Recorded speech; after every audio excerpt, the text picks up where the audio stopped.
Thank you, Mr. Chairman, and welcome Administrator Power to the committee to discuss the agency's foreign policy and international development priorities. From the devastation in Ukraine to the continuing humanitarian crises around the world, your mission is becoming more and more critically important.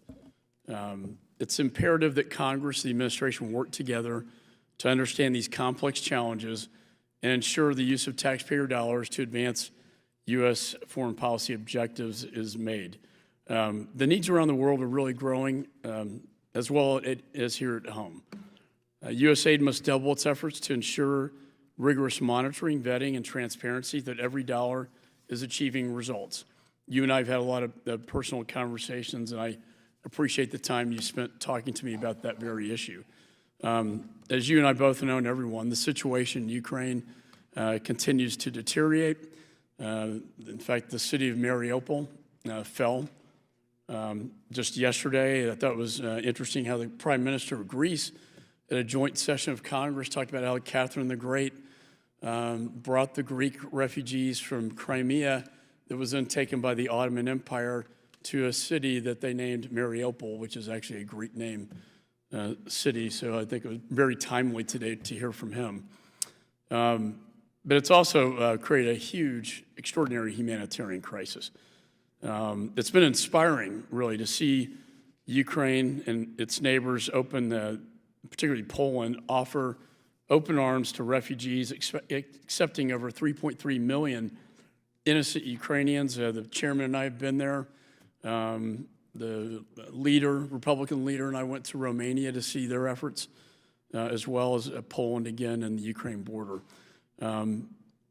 Every European nation needs to contribute to supporting Ukraine, and the strong response to the refugee crisis, again, from Poland to Romania to Hungary to Moldova, which we'll be attending shortly, to Slovakia, has really been critical. Continued blockade of the Black Sea and the port of Odessa, as you and I have talked about, could have devastating consequences on the world food supply. Ukraine is a breadbasket for the world, a third of the wheat supply globally, and the failure to be able to export those commodities will lead to starvation of millions of people around the globe. This impending food crisis will exacerbate conflict and further destabilize the fragile states that we see, particularly, I think, in Africa. We must act now to address this threat. As the chairman mentioned, we passed the $40 billion supplemental of both lethal weapons and humanitarian aid at a time when I think it is most needed.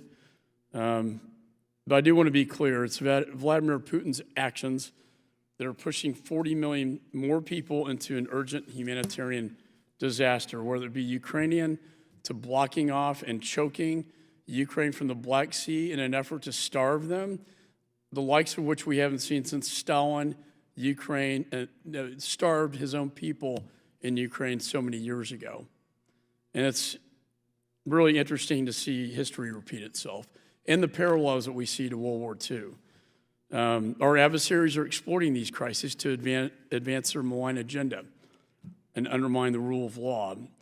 USAID must recognize this threat and be more strategic in utilizing foreign aid as a key tool to counter the malign actions of both now Russia and China, as they are now allies in this unholy alliance that they formed and forged at the Beijing Olympics. I continue to be concerned about China and their Belt and Road Initiative. Their debt trap diplomacy efforts are saddling developing countries with unsustainable debt while securing strategic investments and gaining leverage. And on that point, Administrator, the idea that 20 African nations abstained from the UN Security Resolution, abstaining from supporting Ukraine against Mr. Putin, just shows how much of a grip the CCP has over these 20 African nations. They also use their leverage to coerce countries to break diplomatic relations with Taiwan and to refrain from criticizing China's appalling human rights violations. I know you wrote a piece on genocide in your prior lifetime, I should say. China recently blindsided both me and the Biden administration with a security pact with the Solomon Islands, which is particularly concerning, basically buying their way into take over the very islands my father's generation liberated. These are the very same islands, again, that go back to World War II. Now they're under the thumb of the CCP. The Biden's administration's FY23 budget request undercut, I think, a deepening of engagement in the Indo-Pacific. And we have to look at the threats not only to Europe, but to Asia as this crisis unfolds. When I meet with the partners and allies around the world, I ask, why are they entering into dangerous agreements with the CCP? And they tell me because we're not there. I think we need to be on the field to win, and we need to compete. And I think your agency, along with the Development Finance Corporation, which is created by this committee, has a solemn obligation in this competition, this great generational competition that we do have, with China. It's also important we help understand that it's American generosity that's changing lives, and that's why, with Mark Green, your predecessor's request, I implemented the Branding Modernization Act to see that United States flag, when we send food and medicine, that they know that it's coming from the United States of America.